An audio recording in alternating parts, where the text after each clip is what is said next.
Hi, Anna. Good morning, Professor.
Hi, Ashley.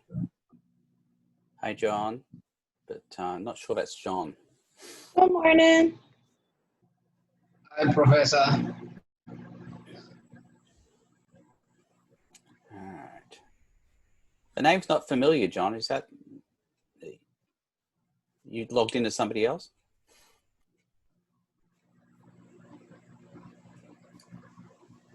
It's not. All right. Hi, Kayla.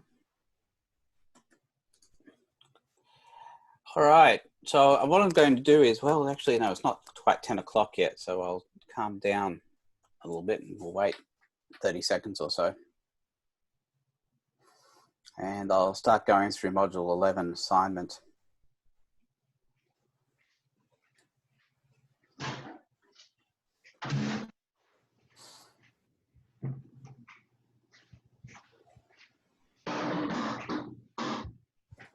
John, I'll get you to mute your mic if that's okay.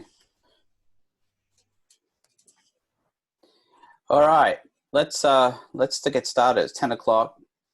So we're looking here at module 11 and 12 today. And next week, I'll be doing some review for the final. That'll be the bulk of the session next week. All right, so let's get started. The first relationship that we're going to be using here is going to have to do with this relationship here, and that's about density. Density is equal to, well, it's equal to molecular weight divided by molar volume of a gas at STP, which means that it's essentially molecular weight divided by, which is in grams per mole, 22.414 liters per mole, which will end up giving us grams per liter, which is going to be a good measure for density of a gas. Hey, you've got to remember that gases are not very dense at all. I mean, liquids, yeah, they're all sort of crammed together, but gases aren't. They spread apart a lot, so grams per liter is what you're going to see rather than grams per milliliter for density of a gas. But using that specific formula, we can calculate, we can find a gas if we know its density. So if you've got we're looking at number 2 here. Number 1's not too bad, but no, number 2 here, this is a similar question to what you might see on the test. A gas has a density of that, the gas is. So how would you do that? Well, we've got the formula here, so really it's just going to be the molecular weight is equal to the density of the gas times 22.414 liters per mole. And what that will leave you with is the molecular weight, which you can compare to the molecular weights of these guys here. So you could figure out the molecular weight of these. You don't really have to work too hard at it, get anything exact, but that'd be about 2, that'd be about 38, that'd be about 20, etc. And that's how you would do it. Just whatever this comes out as, compare it to whatever the nearest molecular weight is to whatever's here, and that'll give you your answer. Does anybody have any questions about question 2? I just have a small question. I was Mhm. doing a few of the practice tests, and I realized that one of the questions like this, I couldn't find an exact match on the periodic chart. So when I just thought about dividing it by 2, then I found a perfect match. Is that and then the answer made sense. Is that the correct process? No, you have to find exactly what's here. I'll try to find it and send it to you because it was on one of the practice tests. Yeah, it should, there should be pretty close to an exact match. You shouldn't have to divide anything by 2. Whatever it pops out as, that's what you should get. Okay. Okay.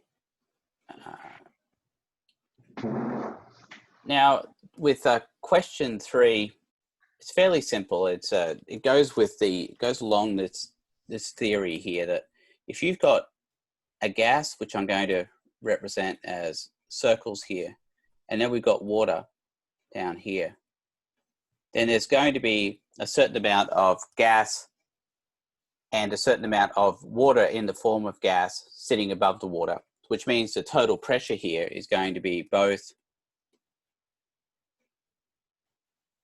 the pressure of whatever we've got plus the pressure of the water, which is going to be the X's here. And we can measure that pressure total using a pressure gauge, which could be attached to the container. So that amount of pressure that we're getting for the water is going to vary. It's going to be dependent on the pressure of the water at that temperature. And for that, we use a specific table, which I don't have here in the assignment.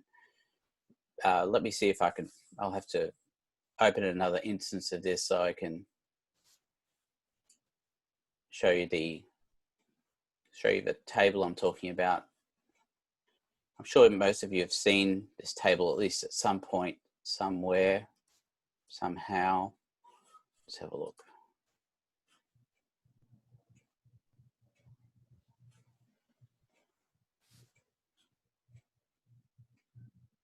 So it's this vapor pressure chart here that I'm talking about. Yeah, you'll have this with any test you get. You don't have to memorize these, obviously. There we go. So you can see here that the pressure of the water, which I think makes sense, it goes up as the temperature goes up. So the hotter it gets, the more water gas we get floating around above the water.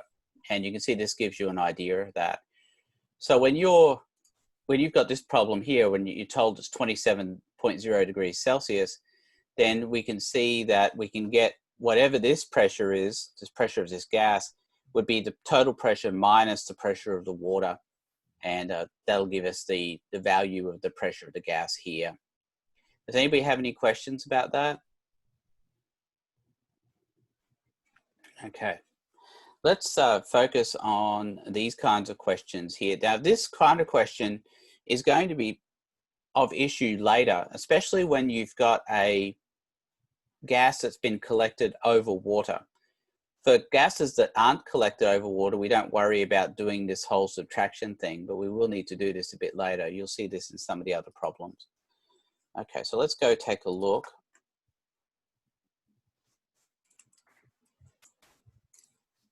We'll go take a look at this one here. Now, when you're looking at these kinds of problems, we're using this formula here, which is a combination of Boyle's and Charles' law, essentially. It's called the combined gas law, and it allows us to investigate what happens to a gas under different sets of conditions. Now, what this assumes is that the number of moles of gas isn't changing. So the actual amount of gas we have, or the number of molecules or moles of gas, isn't changing.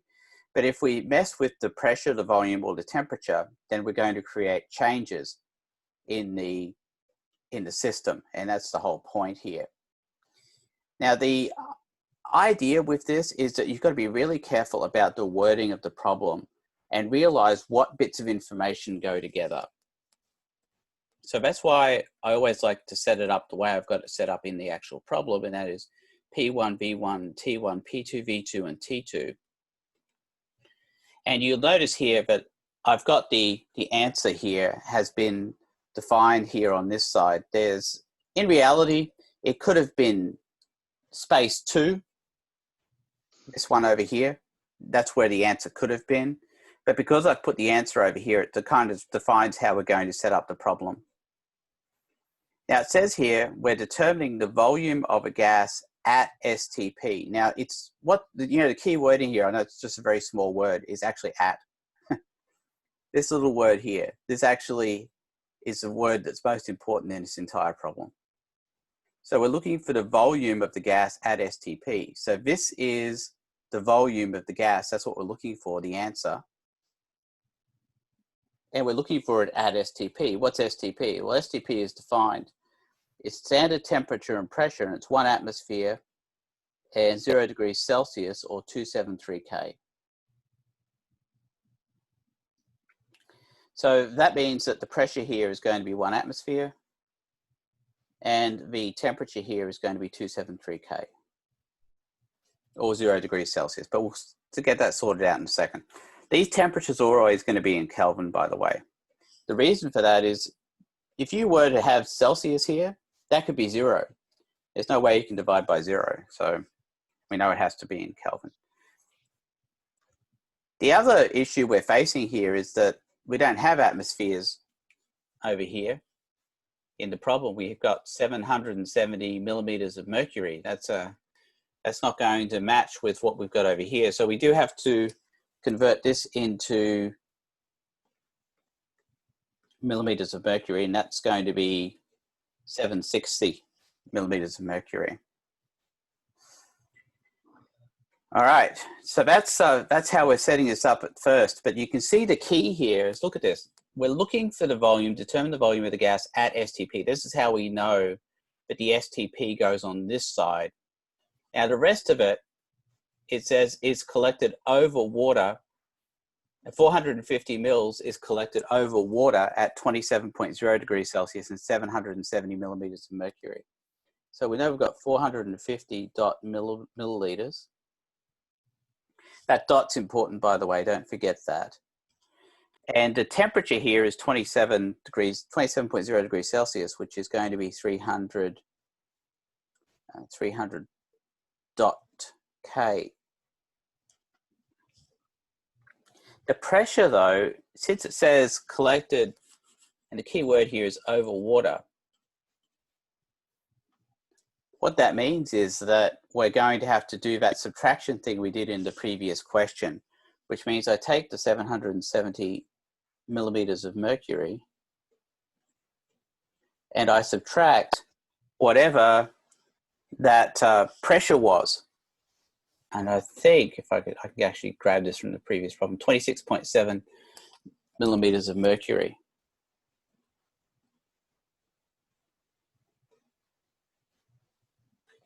And that will give me my pressure 1.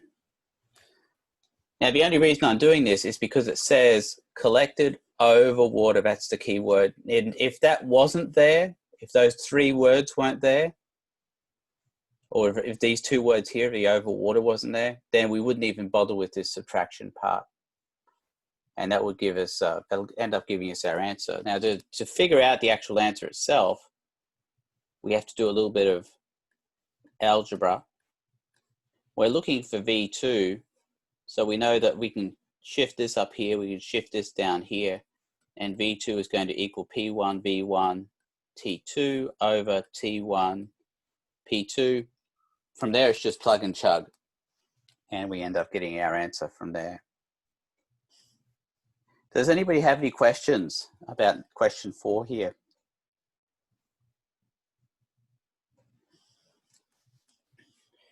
Okay. This one here is similar.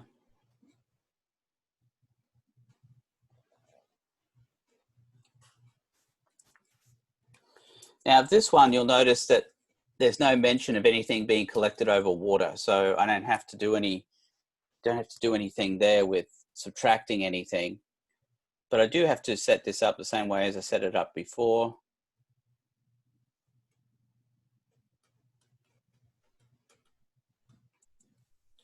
Now looking at the setup, it says what volume will 400 mils of SO3 at 0 degrees Celsius and 760 millimeters of mercury. See, that at again is important. See, it's 400 mils, 400 dot mils at those specific temperatures and pressures.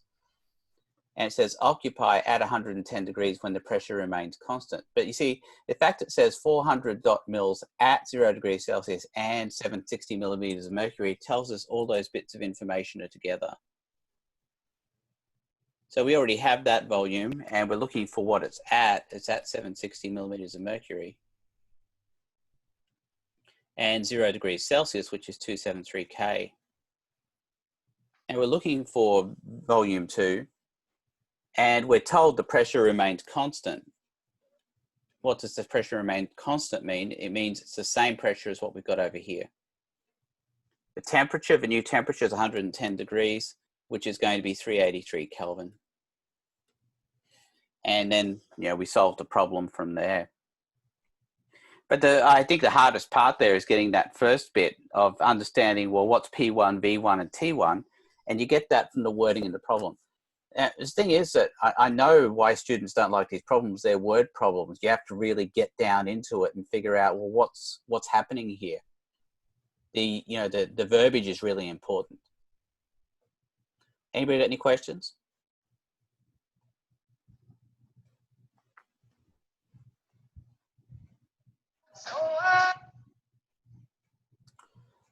Okay, so let's look at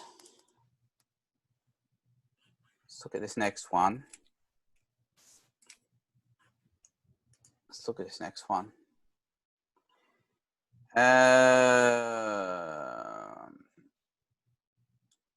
Okay, so we're looking, we say, again, we'll do the same thing.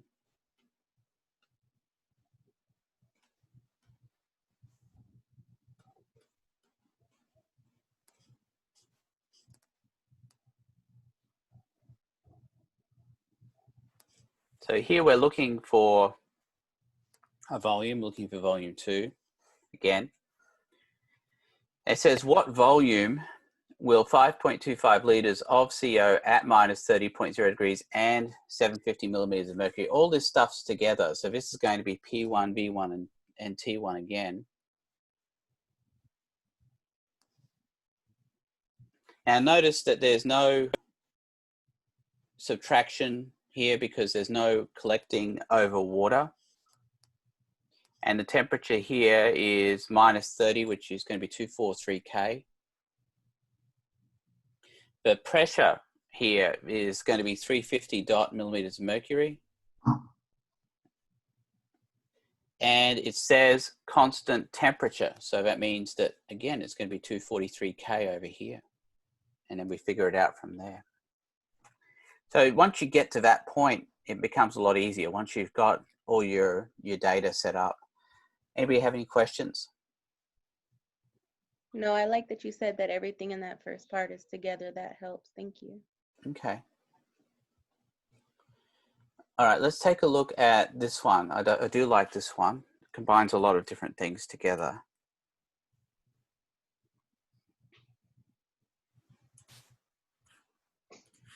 Let's take a look. So again, our setup here.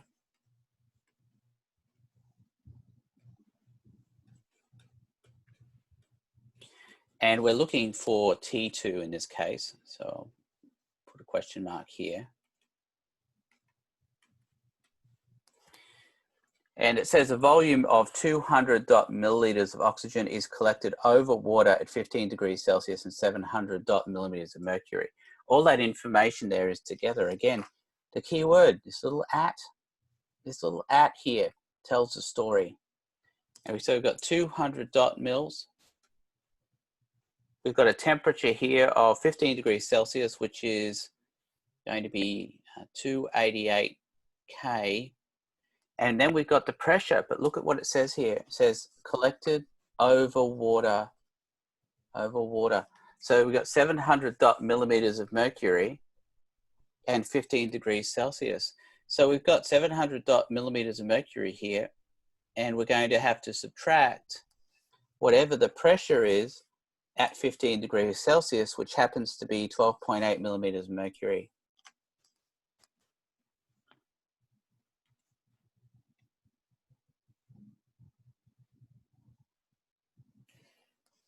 And then we've got the total pressure is increased to 760 millimeters of mercury, and the volume becomes 100 mils. And that would be our setup there. Does anybody have any questions about any of that? Now remember, we're only doing the subtraction here because it says collected over water. If the over water wasn't there, we wouldn't do the subtraction. Any questions? All right, I'll show you how we can isolate that T2 here, because it does require a little bit of algebra to get that going. But what I like to do is I like to flip everything over. Makes it a bit easier. So that's an equivalent statement there. And then we can easily move these guys up here. So T2 becomes T1 P2 V2 over P1 V1. And then we would just plug in our information from there. We would end up getting our correct answer. The main thing that I think is important to note here is that we need the same units on the pressure, the same units on the volumes, the same units on the temperature. If that doesn't happen, we're not going to get the correct answer either. Does anybody have any questions? If you wanted to convert those pressures to atmospheres, that would be fine. Some people do that. You don't have to, but you could, and it's still going to give you the same answer in the end. All right, any other questions, please?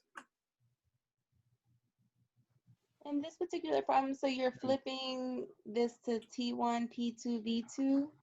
Yeah.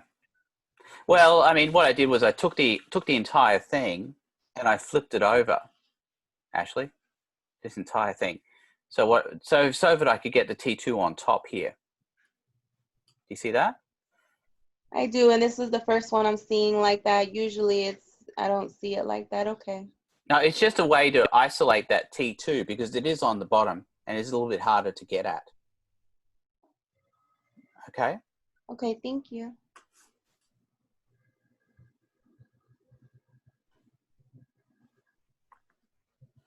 Okay, so this one's a similar ilk, except now we're looking for a new pressure. But I will just do the setups for this.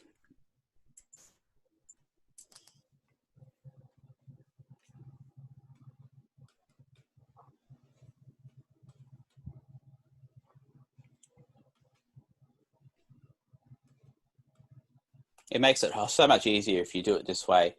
We're looking for P2, and it says here 400 mils of a gas at 25.0 degrees Celsius and 790 millimeters of mercury. So we've got 400 mils, and it's at this specific pressure, and the temperature 298 K. And the volume, the new volume is going to be 500 mils, and the new temperature is going to be 30 degrees or 30.0 degrees Celsius or 303 K.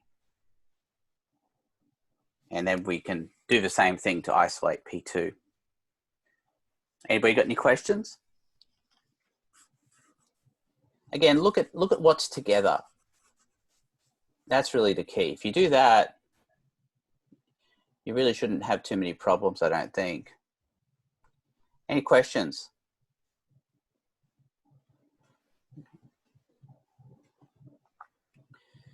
Now, before I do this kind of problem, I'll come back to this. I'll come back to the molecular weight problems in a second.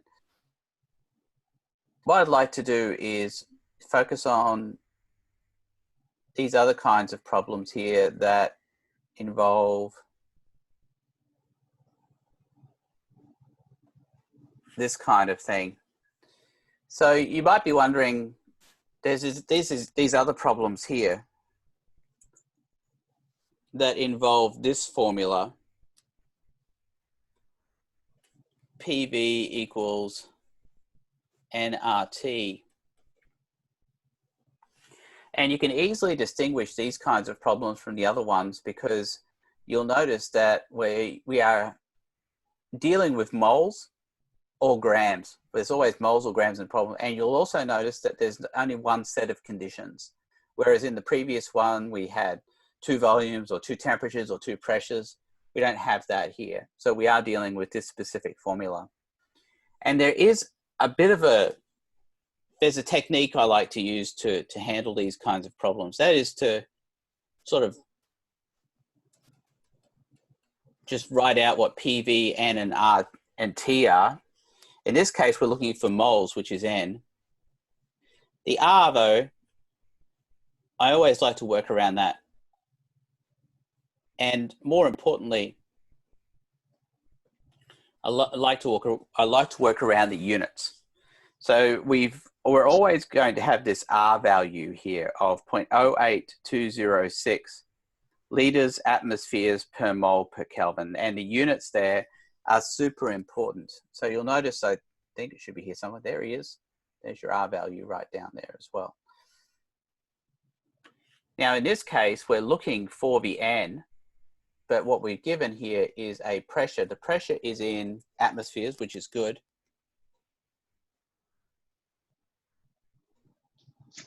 So that matches the atmospheres there. The volume, though, is in milliliters. I think it's 675 mils. And that doesn't match the volume unit that I have in R. So I'm going to have to do a conversion here.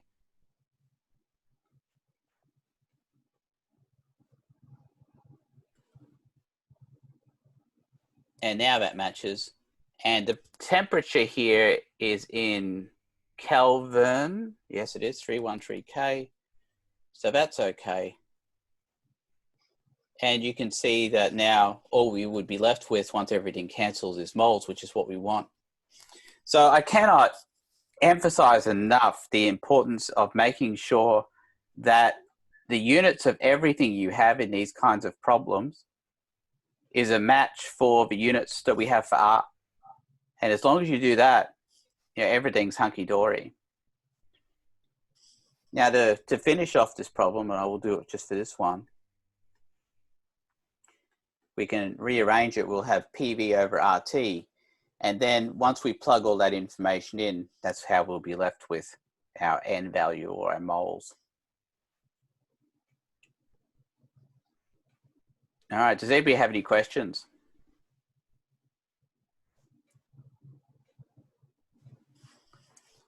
All right, let's go back now to number 10.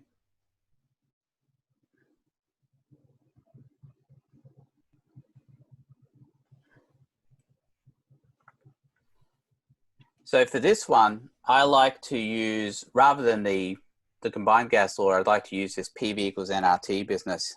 I think it's helpful here.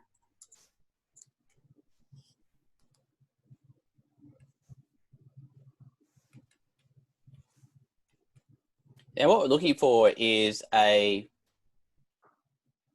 molecular weight. So it's grams per mole is what we want. We already have the grams. What we need is the moles. And that's what we're going to find. And we're going to do that using PV equals nRT.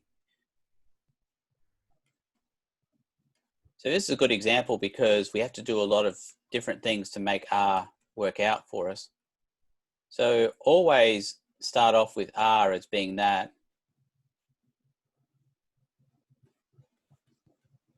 And with those units. Now we have a pressure here. The pressure is 780 millimeters of mercury.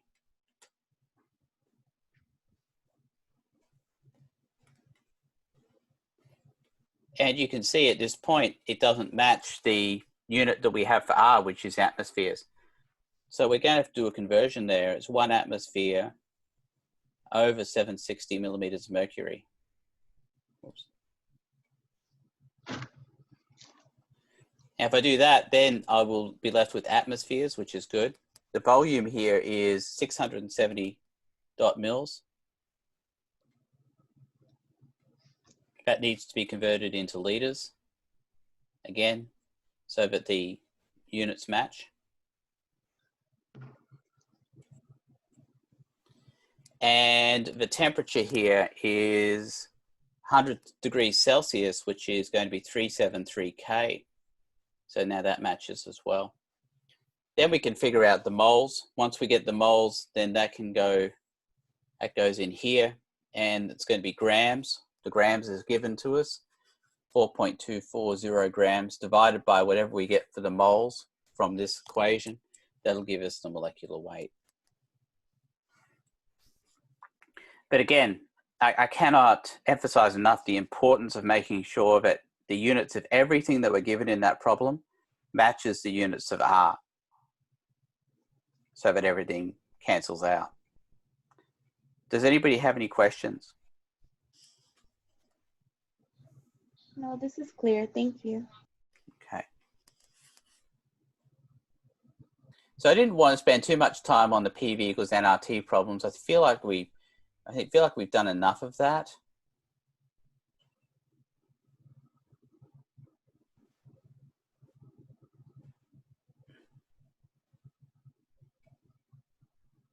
You'll get plenty of practice at that yourself. All right.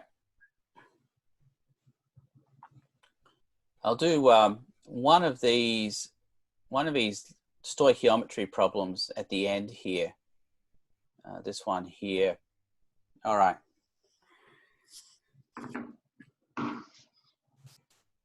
Okay. What volume of water vapor could be generated at STP by the combustion of 250 grams of pentane C5H12? Okay. So for that one, we're looking for, well, we need moles of, essentially moles of water at STP, so we can get a volume of water. A number of ways of doing it, but we'll use our formula here, PV equals nRT.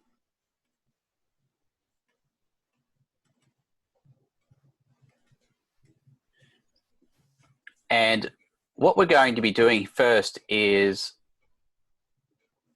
getting the moles of water from that.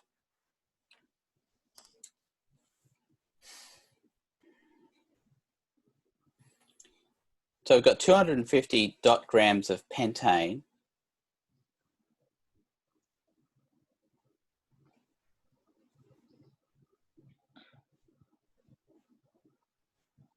We'll do the moles first, I guess. So the pressure here is going to be standard pressure. That's going to be 1 atmosphere. The volume is going to be, remember STP is 1 atmosphere, and 273 Kelvin.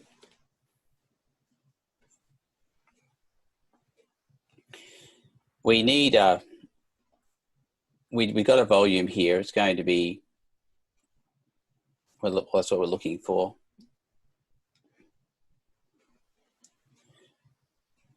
We also need the moles here. We'll get that in a second. 0.08206 liters atmospheres per mole per Kelvin.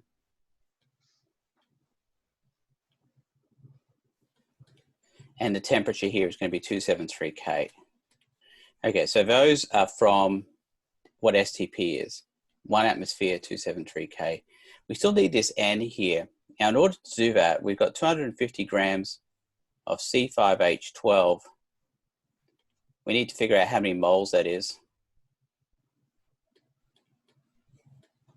And I'm not given a molecular weight there, so we'd have to figure that out. And I guess it would be 512, 60, 72. We'll say 72.06 grams per moles. Something like that. You'd have to figure that out based on the periodic table. And then it's going to be 6 moles of H2O per 1 mole of C5H12. And we get that from doing the stoichiometry here. 1 mole gives 6 moles. We're looking for water. So whatever goes in, whatever we get there, that's what goes in for the N. And then we can calculate the V using our formula here. V equals nRT over P, where the N there is the number of moles of water that we're getting from the reaction.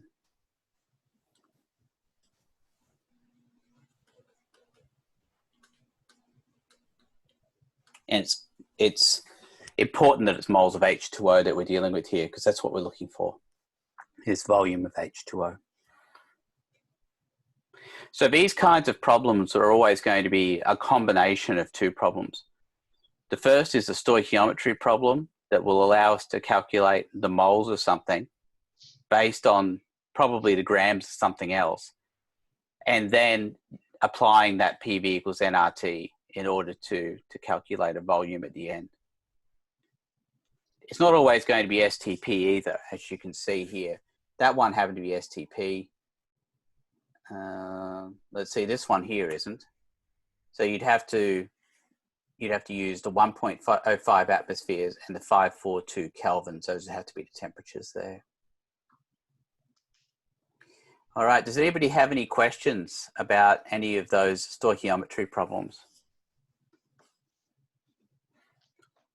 I'll give you a little bit of a pointer as well here. The reason you know that it's going to be a stoichiometry problem is because you're given a reaction. It's the only kind of question in Module 11 that you're given a reaction for. So if you know if you're given that reaction, you're going to have to do some stoichiometry in order to get what you need to get at the end. Does anybody have any questions?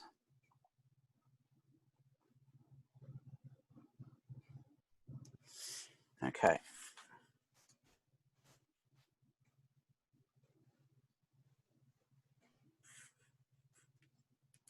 Let's take a look at the practice test. I'm not going to spend a whole lot of time on this. It's very similar to what we just did.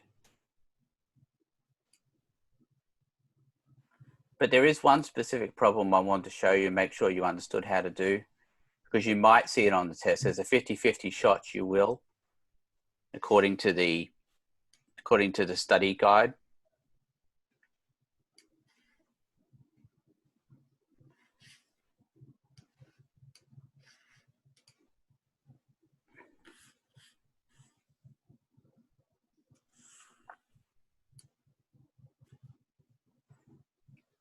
And it's this one here.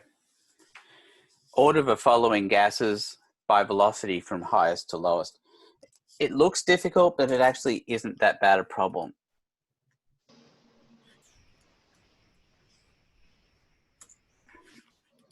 See, on the test, there's a 50-50 shot. You'll get either this one or this kind of problem here. All right, so to do this one, if you happen to get it, the knowledge you need is that small molecules move faster than big ones.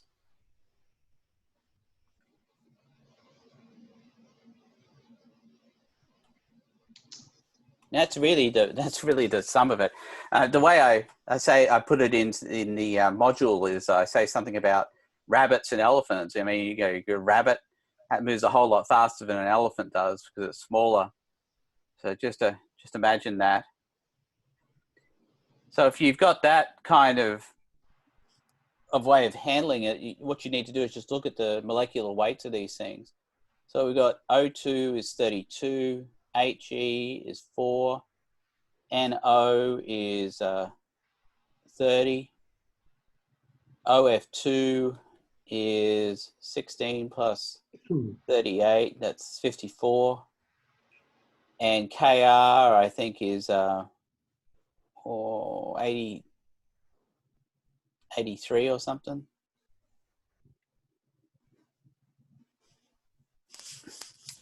I can't remember what Kr is. Can somebody tell me? Somebody have a periodic table in front of them? I can't remember what Kr is off the top of my head. Give me a second. 83.80. Okay, near enough. We'll say 84. So you're looking at it and you can say, well, which one's going to, it says from highest to lowest, which means that the highest one is going to be helium because it's got the smallest mass. And the one that is going to be the slowest will be the Kr because it's got the highest mass. So then you can order the rest of them accordingly. Does anybody have any questions about that? So keep in mind that question could be lowest to highest or highest to lowest. So you've got to be mindful of that as you're looking at it. Any questions? Okay. So these kinds of problems very similar to the ones we just looked at. And then you've got some multiple choice questions here for the PV equals nRT. So very similar. I just wanted to show you that other one.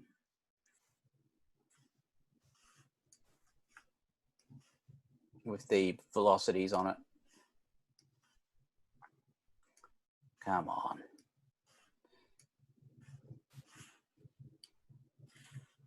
This is not, there we go, it's better. Okay, does anybody have any questions? All right.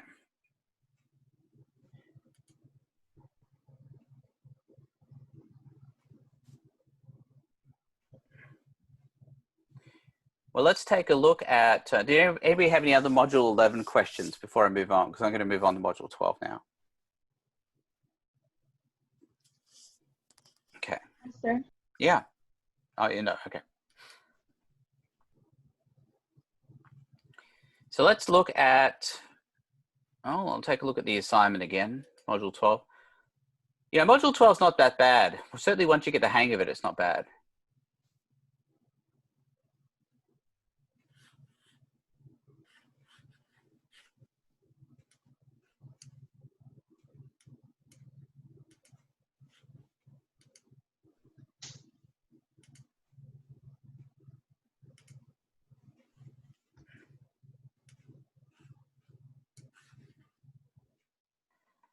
Okay. So let's look at, we'll look at electron configurations here. For this, I will definitely need a periodic table. So let's have here.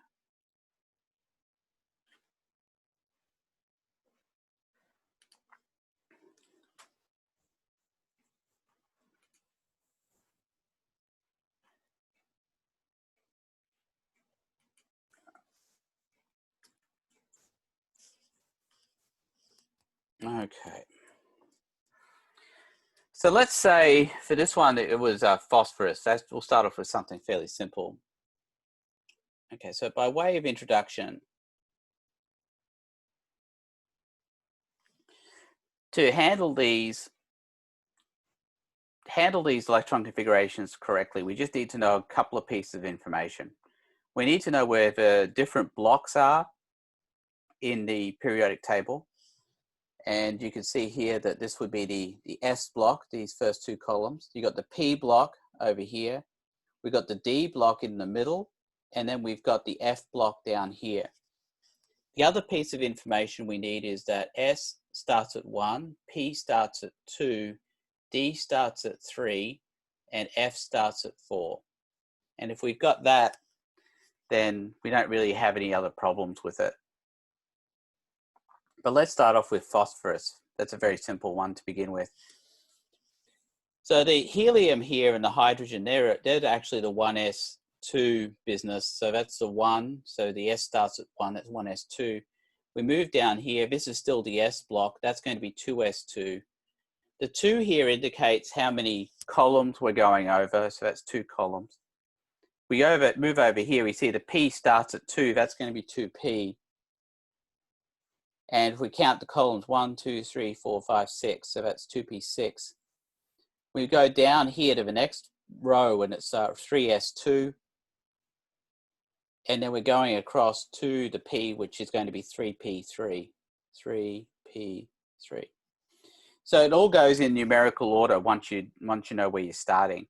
And everything there needs to add up to whatever the atomic number for phosphorus is, which is 15. So 2 plus 2 is 4, and 6 is 10, and 2 is 12, and 3 is 15. So the electrons always add up to whatever the atomic number is. Does anybody have any questions so far for something like this? All right, let's do something a little bit more difficult. We'll look at SR. Now it's going to be the same thing, 1s2, 2s2, 2p6, 3s2. And now 3p, it'll be 1, 2, 3, 4, 5, 6, 3p6. That'll take us over to here. Then we go down here, it'll be 4s2. Have I lost anybody yet? Okay, so the D's start here. This is the D block. There's 10 if we count across here. So that's going to be 3D10. Now the reason I know it's 3 is because the D starts at 3. See that? The D starts at 3. Then we go over here, be 4p6. And then down here it'll be 5s2, which brings us to strontium, to SR. That's it. That's the end of it. Does anybody have any questions? Now let me do one that's a bit harder, all the way down to say W. We'll go down to tungsten, because this one incorporates the 4 Fs. So we'll do that. 1s2, 2s2. You'll notice that it's the same thing, 2p6, 3s2, 3p6, 4s2, 3d10, 4p6, 5s2, and that'll be 4d10, and that'll be 5p6, and that brings us to here right now. Now remember, we're trying to get down to tungsten. So now we'll do 6s2.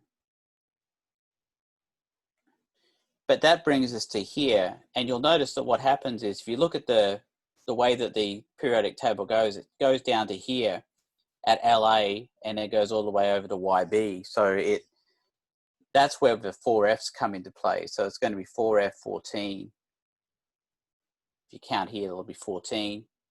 And then it'll be 1, 2, let's see, 1, 2, 3, 4. So that'll be 6, 4D. So it'd be 5D4, which should bring us to whatever tungsten is, 74. Any questions?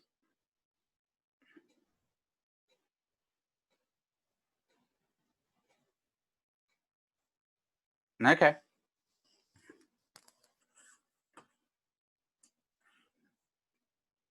So the rest of these we can get from you can look at the notes to get all those other things. Let's look at the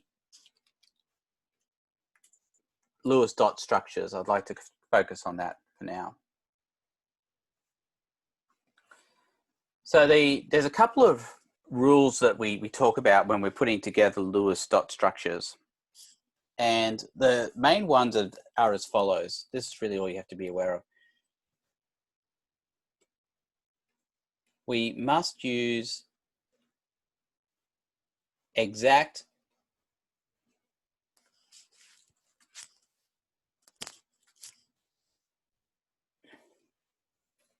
number of valence electrons in Lewis structure. And the key word there is exact. And why is that? It's the valence electrons that are involved in bonding. They're the only ones that could possibly be involved in bonding. So we have to use the exact number of valence electrons that we calculate for that. I'll show you how to do that in a second.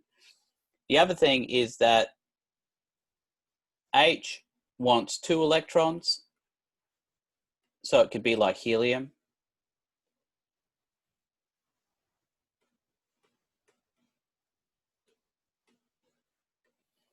And the reason it wants to be like helium is because helium has a full shell here.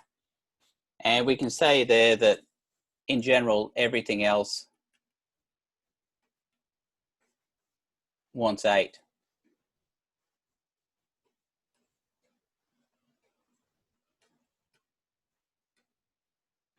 So it can be like other noble gases.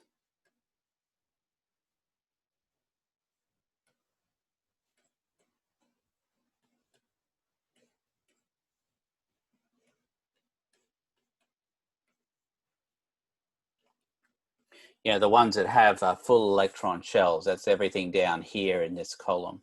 So that's what they're all aiming for.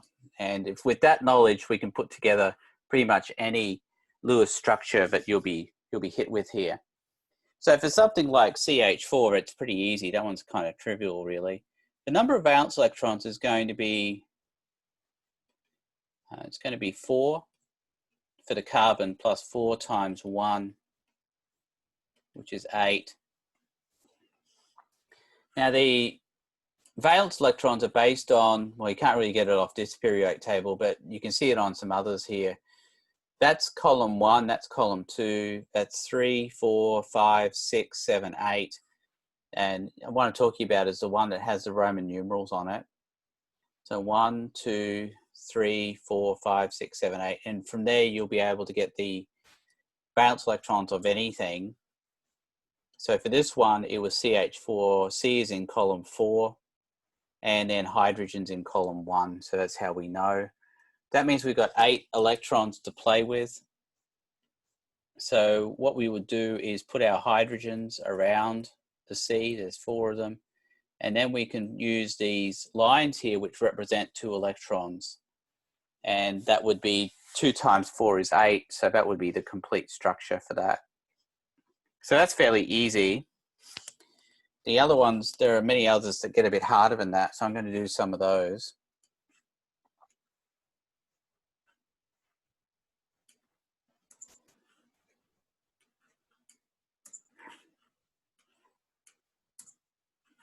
So let's look at something a little bit more difficult. We'll look at SO3.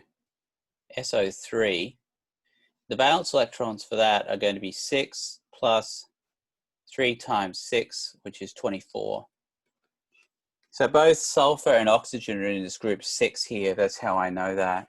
I have to use exactly 24. I don't have a choice about how many electrons I use. I have to use that. So what I do is I show the S in the middle and I put the oxygens around. I have to bond them first. If I do that, I've used up a total of 6 electrons already, but I've still got 18 more to use. So what I'll do first is satisfy the oxygens, make sure they have 8 electrons. And I'll do that by adding 3 pairs like this. So that will make the oxygens happy. And if you look closely, you'll see that I've already used 24 electrons. I can't do any more than that. Does anybody have any questions so far? But what you'll notice though, sorry, Ashley, do you have a question?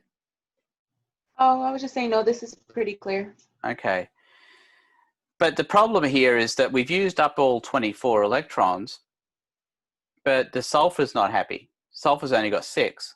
It's just got those 3 lines connected to it. So we have to find a way to make these share. And what we do is we put those into the bond as well. Doesn't matter which oxygen you choose.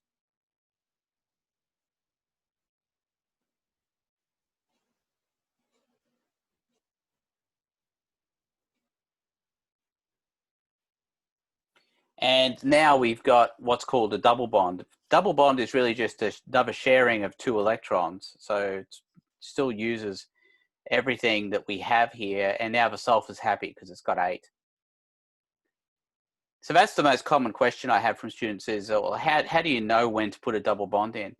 Well, the thing is, if you've made everything on the outside happy by giving it 8, and you've used up all your valence electrons, which we have, then in order to make the central element happy, the only thing you can do is make a multiple bond or a double bond. That's how you'll know. Any questions?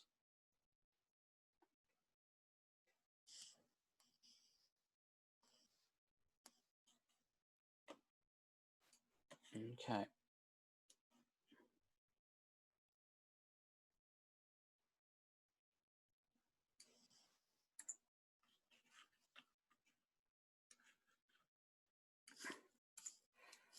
Now, sometimes you'll also be faced with having to do polyatomic ions. So for the valence electrons, for that one here, it'll be 6 plus 3 times 6 plus 2. Now, the 2 is for the 2 minus here. And since electrons are negatively charged, that's how we know to add 2 electrons to that, which would give us a total of 26. Now, if it was positive, we would subtract 2 electrons. So that's really the only change here in the calculation of those. Now, to come up with the structure, we do the same thing as we did earlier. We fix up the oxygens and we make them happy, just like we did previously. But we've only used 24 electrons so far, so we've got 2 more that we can use, and the natural place to put them on the sulfur to make it happy.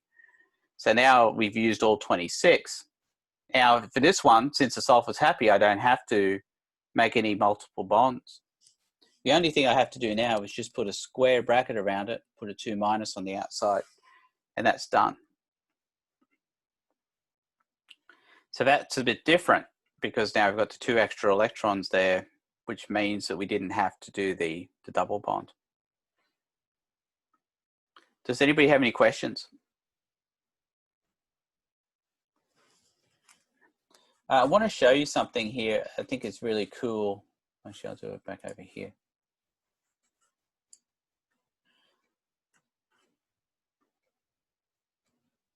And I think a lot of people don't use this resource enough, but it's in Module 12 Soft Chalk.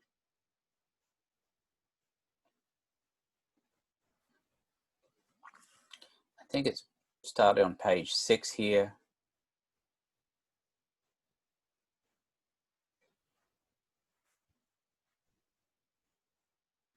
Give it a second to come up. Here we go. No, page 7. Okay. Down the bottom here, I've got this exercise that goes through how to figure out how many double bonds are present and also how many lone pairs of electrons we have. So for this one, if you were asked how many double bonds there are, the answer would be 0. If you're asked how many non-bonding electron pairs or lone pairs, that's the same thing. Then you just count them up. That'd be 1, 2, 3, 4, 5, 6, 7, 8, 9, 10. So the answer would be 10. 10 lone pairs or 10 non-bonding electron pairs. Anybody got any questions about that? So these things here, these interactive exercises are really handy for doing that. And then there's videos that actually show you the answers and run through how to do the Lewis structures for those. So there's a whole heap of them there. And then on the next page, we've got the polyatomic ions. And it's exactly the same deal. I actually found that very helpful, by the way. That's good. That's good. Yeah, I mean, a lot of people do if they do it. Thanks, Ben. I do appreciate that. So I'd recommend going through those and doing the videos. And from there, you know, you'll be able to handle anything I throw at you on the test. Does anybody have any questions?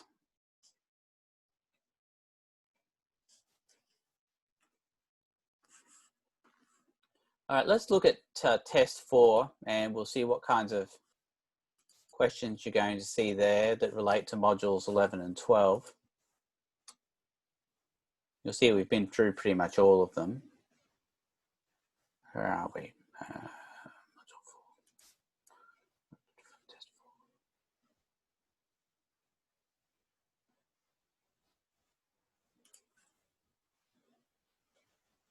4. There we go. So don't forget about the study guide for test 4 here, which tells you the kinds of questions you can expect to see. So we've got, let's see, we've got module 10, we've got preparation of solutions and solution stoichiometry, which we talked about last week.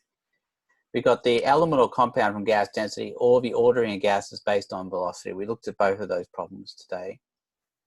We've got the combined gas law problems as well, and then the PV equals nRT problem. So those are the kinds of things you can expect to see from module 11. From module 12, electron configuration, and then Lewis structures, number of lone pairs, and Lewis structures, numbers of double bonds. So that's it. That's everything you're going to see on that test 4.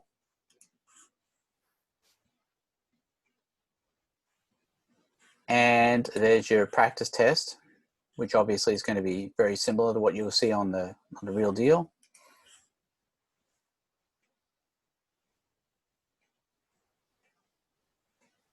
And yeah, there you go. So we talked about these kinds of problems last week for module 10. See, question 5 here could be the ordering of gases by velocity or the molecular weight problem we talked about earlier. And there's your PV equals NR, sorry, your P1 V1 over T1 equals P2 V2 over T2 problem, combined gas law. PV equals nRT problem here. Electron configuration, then the Lewis structures, double bonds, and lone pairs. Obviously, to get the right answers for those, you're going to need to draw them out. And that's the entire point. That's what I'm trying to get you to do. Draw them out, figure it out, and you should be good. Does anybody have any questions at all about anything that we talked about here today?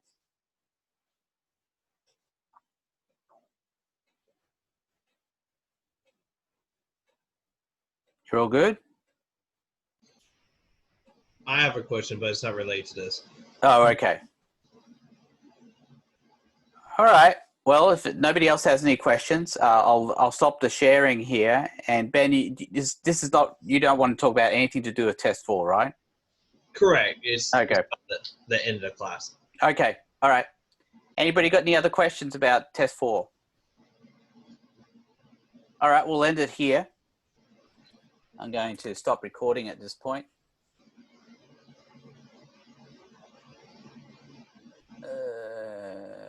And I will still continue here.